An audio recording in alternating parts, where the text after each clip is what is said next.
todas as expectativas. Esse texto mostra a primeira particularidade da obra missionária. Este texto é o único texto que mostra Jesus propositadamente levando os discípulos para o meio de uma tempestade. Ei, em nome de Jesus, descarte essa filosofia que diz que evangelho é uma coisa agradável, é uma coisa fácil de se viver. Ei, quando o mundo nos aplaude, tenha certeza de que existe possibilidades de a nossa convicção, de os nossos valores estarem sendo corrompidos. Mas em nome de Jesus, a notícia que vai correr, sempre correrá quando a igreja está no altar de Deus, é: aqueles que perturbaram o mundo chegaram até nós. Aqueles que perturbam o mundo chegaram até nós.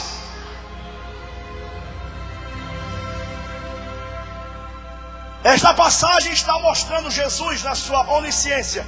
A onisciência é um atributo de Deus que lhe permite saber todas as coisas. Mas dentro da sua onisciência está a sua presciência, a capacidade de saber das coisas antecipadamente. Então Jesus sabia que uma embarcação iria correr riscos de uma grande tempestade.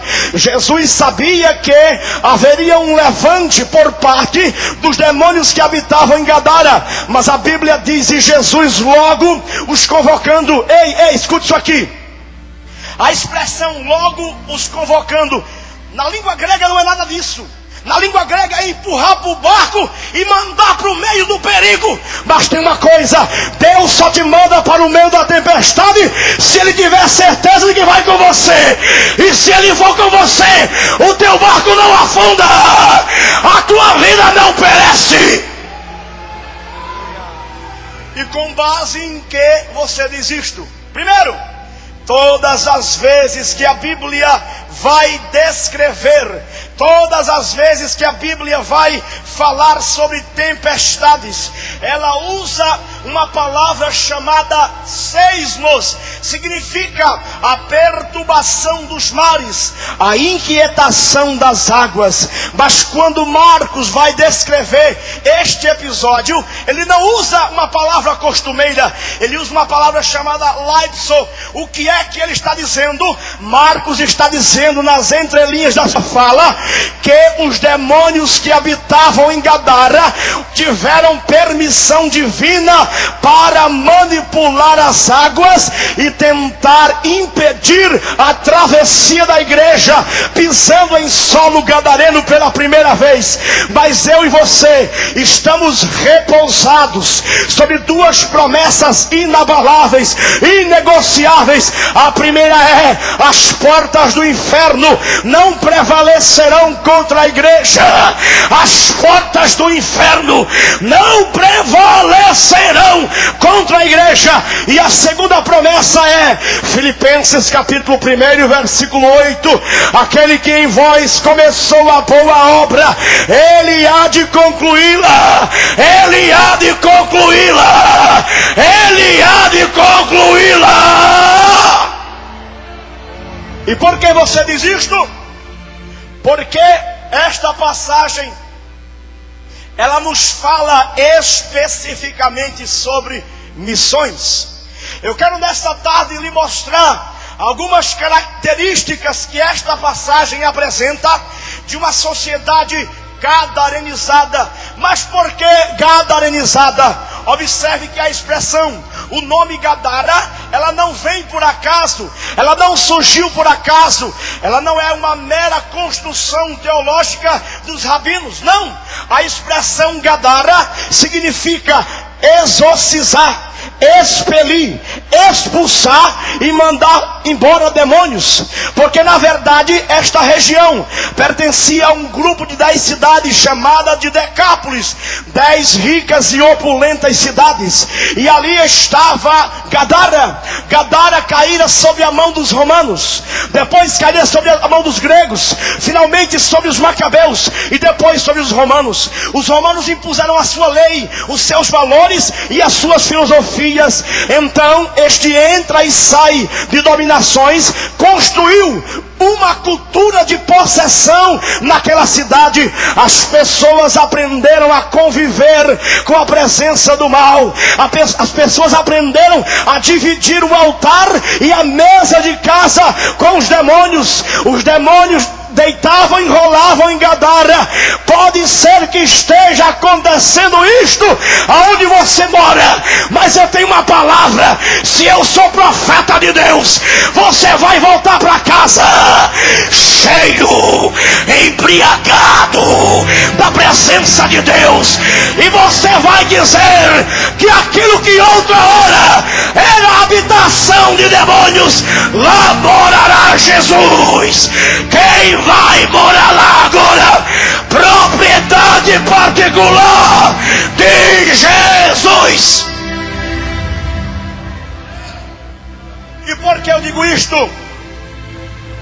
O ano de 1809 foi um ano maravilhoso para a história do Ocidente.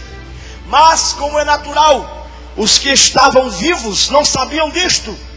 Por quê? Porque a única preocupação do mundo girava em torno de um homem chamado Napoleão Bonaparte. Napoleão Bonaparte, conhecido pela sua crueldade, pelas as suas atrocidades e malignidades, começava a conquistar toda a Europa. E as pessoas se perguntavam dia após dia: qual será a próxima vila? Qual será o próximo povoado? Qual será a próxima cidade que irá sucumbir diante disto? Mas nesse mesmo ano de 1809, em uma cabana no estado de Massachusetts, um homem analfabeto deu ao seu filho o nome de Abraham Lincoln. No ano de 1809, nascia em Cambridge um homem chamado Edgar Allan Poe. E entre estes muitos nomes, estadistas, escritores, começaram a crescer no mesmo ano que Napoleão estava dominando e fazendo sucumbir a Europa. Mas ninguém estava preocupado com fraldas, com mamadeiras. Mas alguém deve ter se preocupado, porque hoje a história registra que nenhuma pessoa neste planeta, consciente ou inconsciente, deixou de ser tocada pelo exemplo de vida, pelos ensinos desses grandes homens. Sabe o que eu estou dizendo? Enquanto o diabo está dominando, campeando, Deus está te forjando neste lugar. Talvez você tenha sido criado, como disse Paulo, até hoje, com mamadeira, com leite, com mingau. Mas eu tenho uma palavra profética: é tempo de crescer, é tempo de crescer, é tempo de tomar postura de homem, porque Deus vai te usar. Chegando a Xerahau e a Quelebra Saramandu comandarai, Edigibachura mandarai. A minha preocupação primordial é em te fazer ouvir, porque a fé vem pelo ouvir, a fé vem pelo ouvir. Eu quero nesta tarde, isso não é manipular ninguém psicologicamente. Daqui a pouco estou aqui, vai ficar incontrolável, porque eu estou pregando a palavra de Deus. Ou a palavra de Deus é verdadeira ou não é, ou Deus honra a sua palavra ou não honra, ou Deus tem compromisso com a Bíblia ou não tem. Mas Ele tem, Ele tem, Ele tem, Ele tem. E a palavra de Deus vai te incendiar.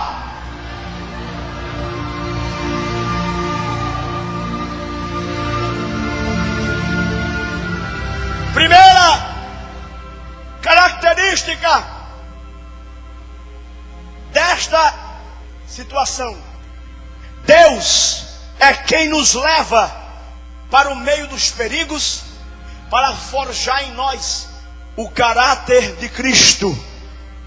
Deus é quem nos leva para o meio das situações. Ei, 1 quilo, 1 tonelada de conhecimento tem pouco valor diante de 1 grama de experiência. Esses dias eu vim dar aula de escola dominical aqui, e eu estava vindo e parei numa padaria para tomar café antes. E sabe o que aconteceu? Eu comecei a comer. De repente entrou um rapaz drogado. Ele começou a comer, parecia um cavalo. Começou a comer.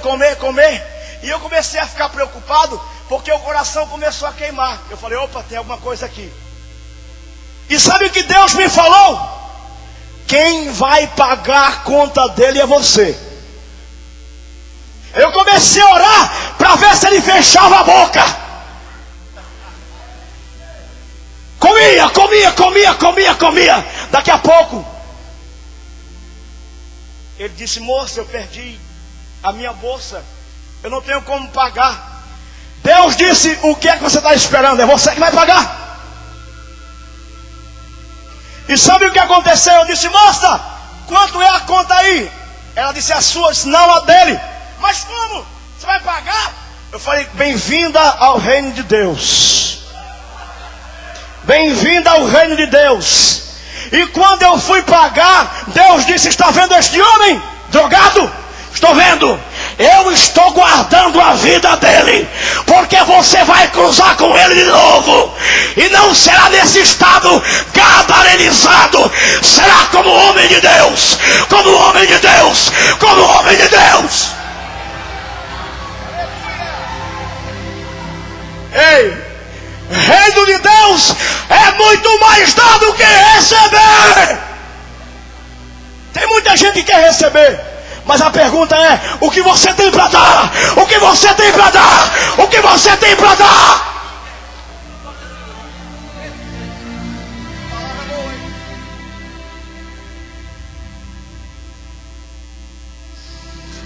Ei, você sabia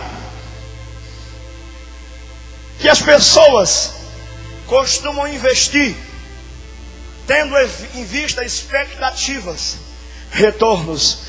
O reino de Deus não investe dessa maneira. Sabe por quê? Porque Deus tem uma longa tradição de usar coisas insignificantes. Levante a sua mão que eu quero profetizar. Não o que eu estou pensando, não os delírios da minha imaginação, não os delírios da minha lógica nem da minha mente, mas a palavra de Deus. Deus escolheu as coisas loucas do mundo para confundir as sábias. Deus escolheu as coisas fracas para confundir as fortes. Deus escolheu as coisas desprezíveis e as que não são. Deus vai te usar. Deus vai te usar. Deus vai te usar nesta sociedade gadarenizada.